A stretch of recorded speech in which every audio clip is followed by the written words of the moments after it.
Alright, welcome back to another episode of StichMethod. Before we get started on how to make your blues a little bit more badass, I want to take this time to thank some sponsors. I just had my third Never Lost Live workshop, so I'm going to talk for a second. It was excellent. I really had a great time there, and I know that everyone who came did as well. So I just want to mention these three sponsors because they really stepped up and really helped out. So the first one is Craster Guitars. You can see for this video I'm playing my Craster Athena guitar with Tyson tone lab pickups. I do love this thing. You can check them out at crasterguitars.net, or sorry, .com, crasterguitars.com. And if Nick, you're watching, if I get anything wrong about your guitars, just put it in the comments. The second one is Sam Ash. Sam Ash, you guys in Sarasota, you guys are awesome. I thank you so much for everything that you did for the workshop. Barry, Grant, and Eddie, you guys are the man. And we'll talk soon about another workshop, hopefully. And also Ernie Ball, I've already mentioned you. You guys have just, bar none, been so supportive of the entire thing and supplying a lot of swag and some materials needed. And I really can't thank all of you enough. So, you know, if you're a fan of StichMethod and you're near a Sam Ash and you buy Ernie Ball products and you check out Craster Guitars, that's the way of thanking them for helping me out with the workshop. So enough about that. Let's continue on to how to make your blues more badass. I don't know if I like a title, but we'll see. All right, so let me give you an example of what we're talking about here. On StichMethod, I give you the basic fundamentals of how the blues works, and somebody asked me a couple times, like, how does this guitar player do this, and how does this guy do this?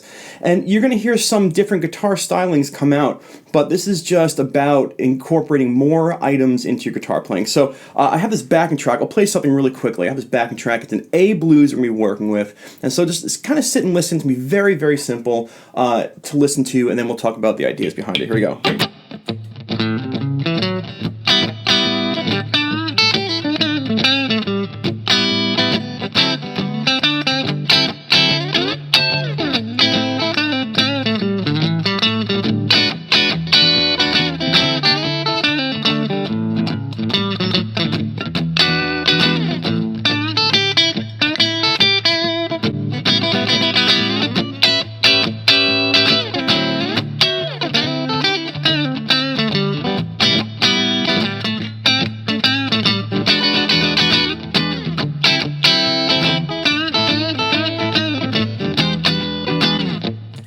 Now, something like that, I kind of screwed up there, but I don't care. You can hear that there's a lot more going on, a little faster pace, and so you probably already caught. You're probably like, oh, I know exactly what he was doing. But if you didn't, and you want to learn some stuff, and you don't have to play the blues this fast, it's just, that's what I have my backing track on. So let's just talk about what the heck I was just doing. I'm A blues, and the ingredients for an A blues are A, D, and E. And if you listen to my backing track, I wasn't even playing the chords. I was just playing this thumping bass line, singular bass line, like boop, boop, boop, boop, boop, boop, boop, boop, boop, boop, boop, boop, boop, boop. That's all I was doing. So grab your loopers and kind of lay that down and listen as this video goes on. And all I was doing really was incorporating the power of the 9th chord. Now, I talk about the 9th chord in my blues trick number 2 video, I believe, or blues trick number 3. But I never have explained to you like the layering effect it has when you quote-unquote spank the chord in your guitar solo. So really quickly, just so you can hear it, you know, I have this A kind of blues bassline machine, and I mentioned this in my one-man blues video. All the stuff will be linked below in case you want to see it all come together. You have the open A, 3rd fret, 4th fret, 2nd fret D, 4th fret, and 5th fret. Like, you can make a kind of bass line out of that. Boop, boop, boop, boop. And then to spank an A9. Now, a 9th chord is really interesting because it has 5 notes in it. It has a 1, it has a 3, it has a 5, a flat 7, and a 9. Now, whether you know that or not, the most important piece of the puzzle is to realize there's 5 notes in this chord, and they're all competing for your ear. So they sound intriguing. They sound sometimes muddy, sometimes delicious in context, but when you put them in a chord very quickly, when you put them in a solo very quickly, it happens so fast that it's kind of like a flash of bright light, like boom, and you go, well, what the heck was that? And it's gone. And so this 9th chord voicing here I'm going to show you is a very, very common 9th chord voicing where the root note is actually on the E string, but we don't play it because the bass player is playing it. And so an A9 in this form would be 4th fret of the A, ring finger would be 5th fret of the D, middle finger would be 4th fret of the G, and the pinky would be 5th fret of the B. Now this is an A9. That's it, 4, 5, 4, 5. Some of you might know this, but listen to the effect you have when you play a bass line and you spank that chord.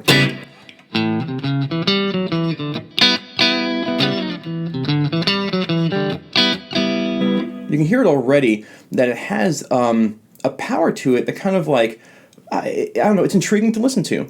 And so with that being said, I'm going to show you. Have the A9 here, and you got a picture. Here's your first finger on that 4th fret. The root note is on the E string, 1 fret up. So it's right there. So you got a picture, okay, this is my root note.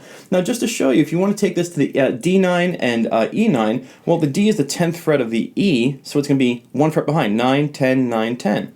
A, D, G, B. That's your D9, and then 2 frets up would be your E9. So we're going to start very slowly with this concept of just spanking these chords during the chord changes that happen. And again, if you want to watch my Sounding Professional with the blues video, it will be linked below. It kind of helps with the timing and feeling where those chords change. So if you listen very carefully, what I'm going to do is kind of accent each chord change with a ninth chord. Instead of hitting just the note of 1, 4, and 5, I'm going to hit the 9th chord of the 1, 4, and 5. Something like this, like.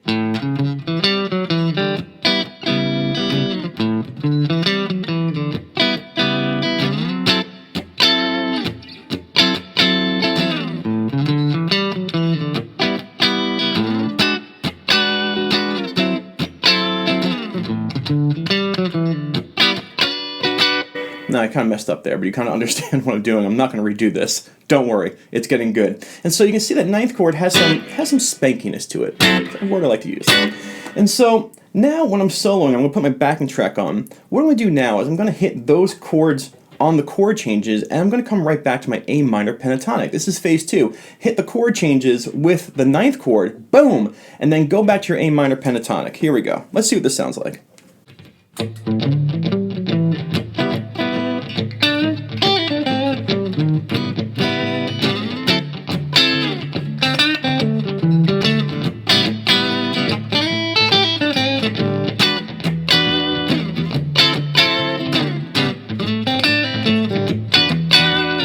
Anything amazing? No, but we're getting there.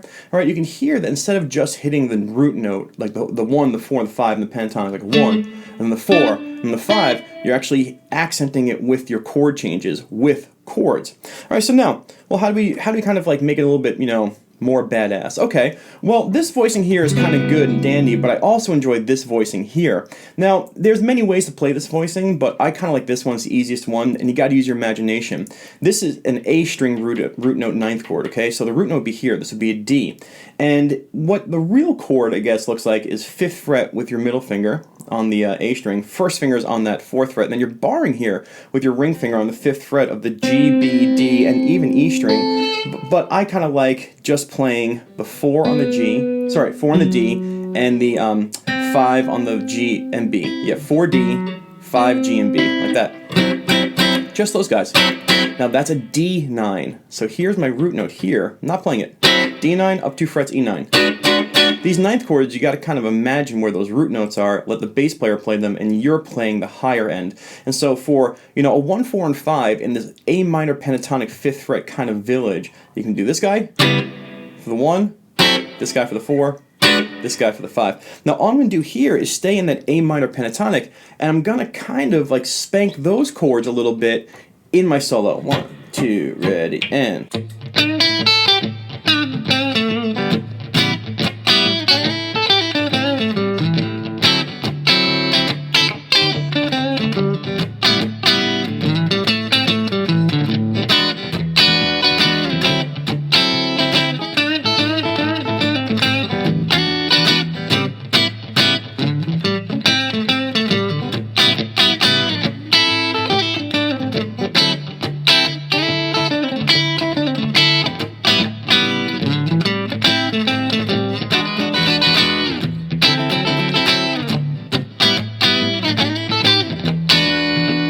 Now, again, dirty, you get to kind of like be dirty with this, a little sloppy, it's kind of fun, and it's a little like, I don't know, I like it, just dirty, I guess. All right, so let's keep on going, we have more to do. And so now we're incorporating, really, this whole lesson is about incorporating 9th chords into your soloing.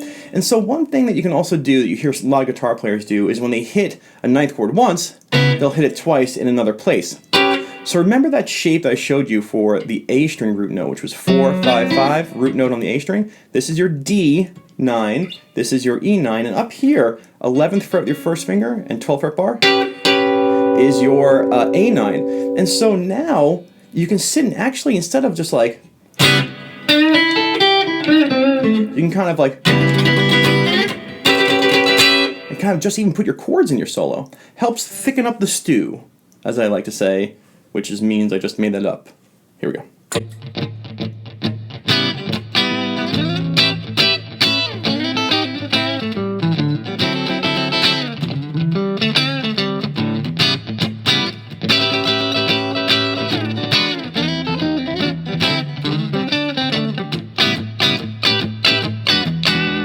Now, you can see right there on the A, kind of went there, then went up to my A9 here, and then the blues turnaround came on the E9, and I put it up here. Okay, so I don't know how this is sounding, but this is just a way to dirty up your blues. And so now, another quick thing, I guess the third, fourth thing, if you haven't caught on, throwing in 9th chords. Not just playing 9th chords for the rhythm, throwing in 9th chords in your solo. A cool thing, you know, I have a video, again, I'm referencing a lot of videos. I have a video called The Power of the Five.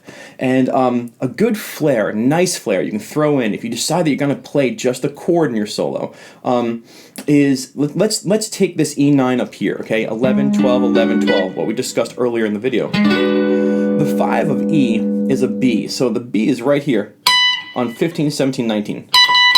So I have, and then you can go right to the 5. And then when you go down to the D9, you go to the A, because A is the 5 of D. You can watch that video. And so you get this like, boom. And then you can go to the A. Now the idea is A, you don't want to hit it because you're kind of doing a,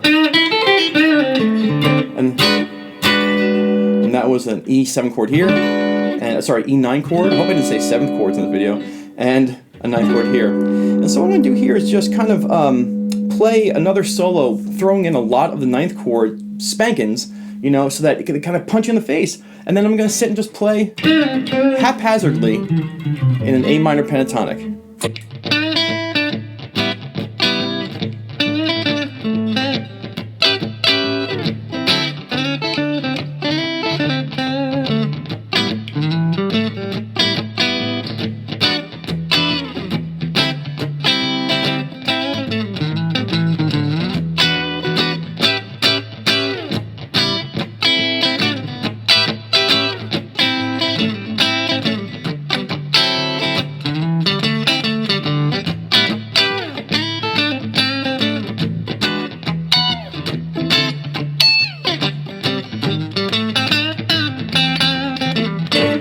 Right at the last moment, I screwed up, but whatever. Okay. All right, so you're getting the idea. So, what can you do? Well, you can go nice and slow, right? You can sit and play a blues and just kind of thump along with your 9th chords. They're not just for playing rhythm, right? You can play your 9th chords on the D string, A string root note. So this would be D7, E7, A7. You can kind of spank the chord beforehand, and then play a little riff in pentatonic. Spank it again, maybe another one. Then a new chord comes in, hit it, down. Then come back. Sorry. And then another one. And this gives this jazzier, dirtier, more badass feel. And so one thing I want to go back to is you can also, you know, just play one-man blues like.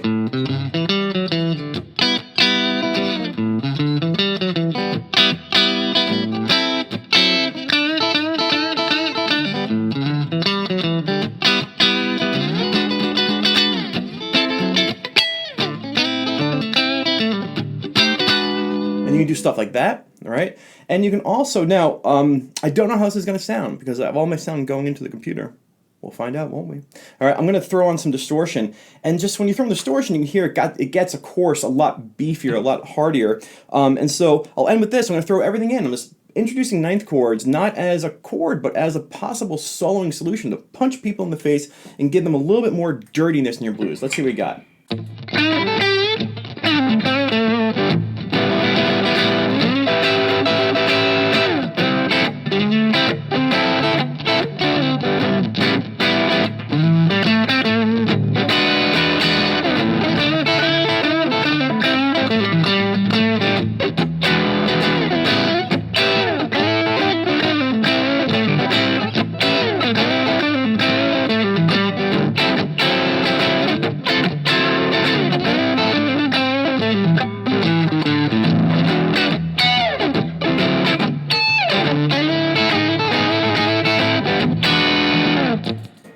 really sounded good, but you can see I was doing everything there. I was really just punching in my 9th chord. So I hope you enjoyed this. A quick little tip on how to make your blues playing a little bit more badass. Throw in your 9th chords as a soloing machine, not just as a chord for playing in the background. And not even practicing individual chord tones, hitting the chord. All right, if you like this, please subscribe and share this and blah, blah, blah. Thank you so much for being a part of StichMethod. Look forward to seeing you again. Rock and roll. Bye-bye.